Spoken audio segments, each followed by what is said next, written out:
I was given this journal by a friend. The front says, "Dream big and dare to fail."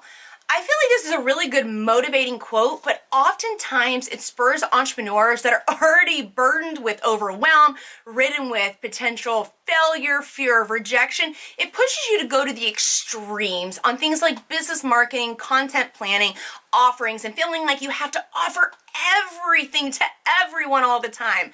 We've been going through this series on the formula, the way to approach things, and one thing I want to share is what many of y'all are doing is putting content out there, but you're overdoing it to an extreme. You're spending so much time putting so much content or so much time into planning that you don't really have the time and space to be able to do the reevaluation, the servicing of your consumer, and honestly, living your life. So we're going to go through how to create a content marketing calendar in 10 minutes. So join me.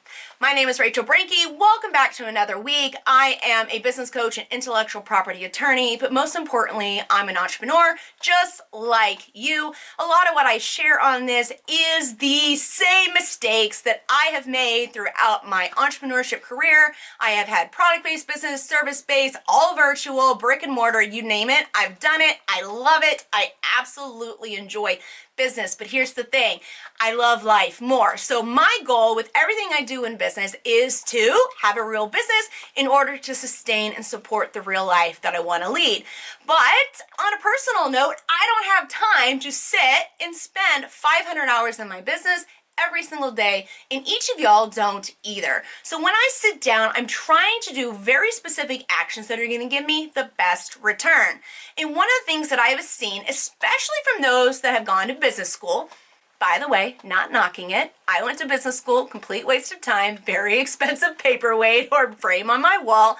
I'll tell you what, everyone tells you have to create a business plan. Yeah, okay. But if you go and Google how to create a business plan, you're going to get these templates with like 500 pages. If you go and Google create a marketing plan, same thing is going to pop up. And I tell you what, it's ineffective and inefficient.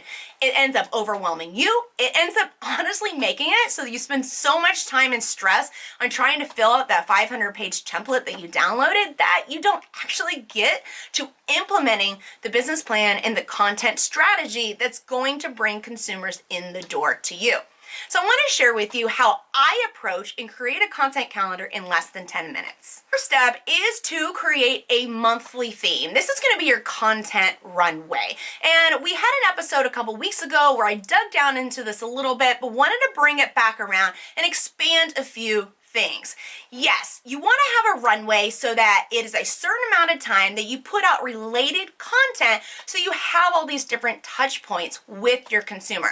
I talked about that in last week's episode, so make sure you check that out. I'll put that in the notes as well, linked directly so you can check it out. But you want to have so many touch points so you build up the confidence, you build up the connection, and you can also show your consumer how you can serve them.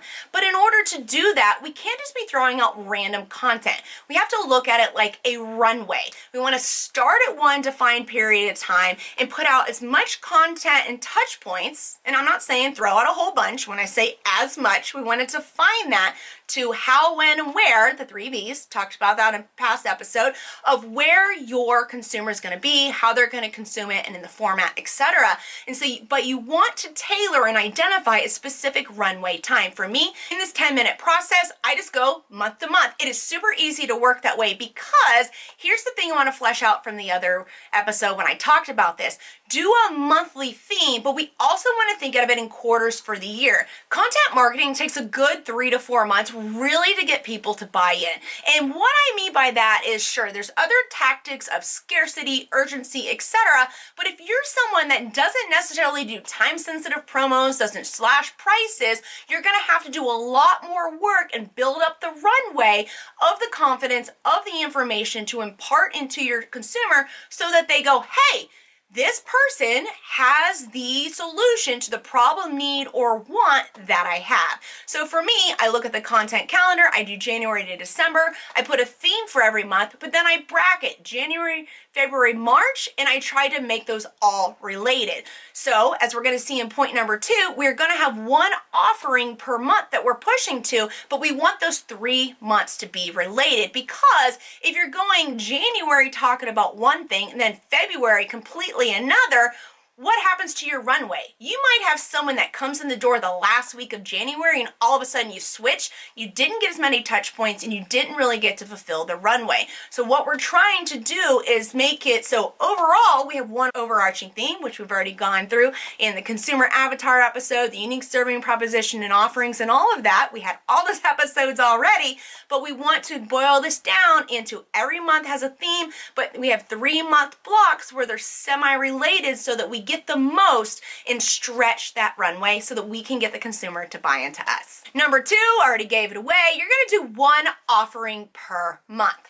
What I mean by offering is this: you can have paid for offerings and you can also have free offerings, and you can also have both and have them partner together. One of the most effective ways for online marketing is to have like a free offering from the beginning of your runway, and then towards the end of that, you're going to be offering the paid offering. They're going to connect A to B, right? You're walking your consumer down this runway in this path with you. Think of you, visualize it that way. Who is it you want to serve with the product or service that you have? Hold their hand, get them in the door on a free offering. So what you want to do is walk them down the path with all this content on this runway to the paid offering. So every month I want you to identify one offering free and one offering paid, because if you have so many all over the place, they're going to get confused, and analysis paralysis confusion completely keeps you from deciding what you're going to do, and the consumer will decide not to buy. In fact, let's boil this down into a little story. I love Cheesecake Factory. If you're not in the US or you're not in a place that has one, I'm sorry, I love it, love it. But here's the thing, that's because I really love their pasta and I love their cheesecake. I will tell you that I think is what their hook is. That's what their USP is. But visualize you walk into their restaurant. Tall ceilings, big columns, it's beautiful, it feels luxury, the prices are kind of mid-price, right?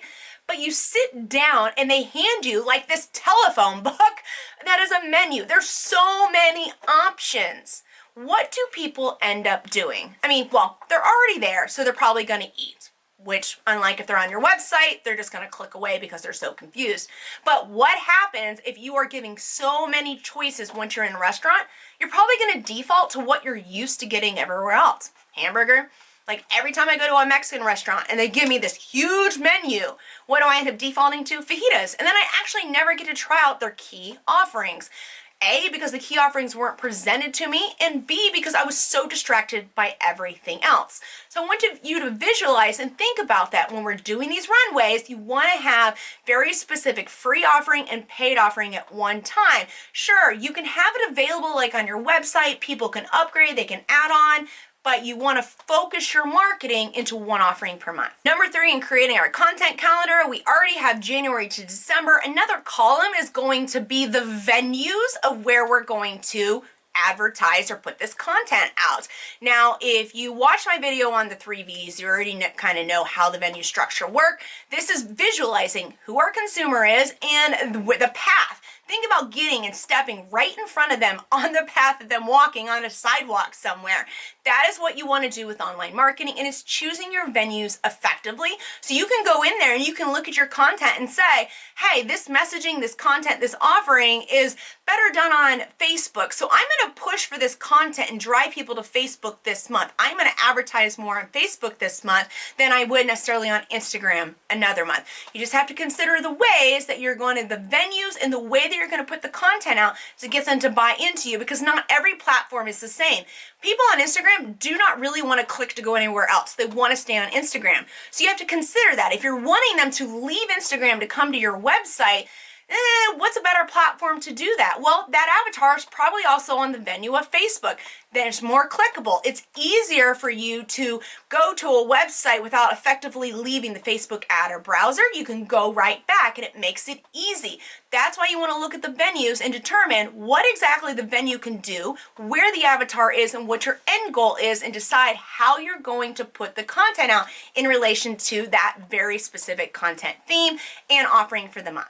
And the last thing in this, please jot down 1 through 5 on your piece of paper. These are going to be the cornerstones. These are going to be things that we want to integrate into all of this messaging.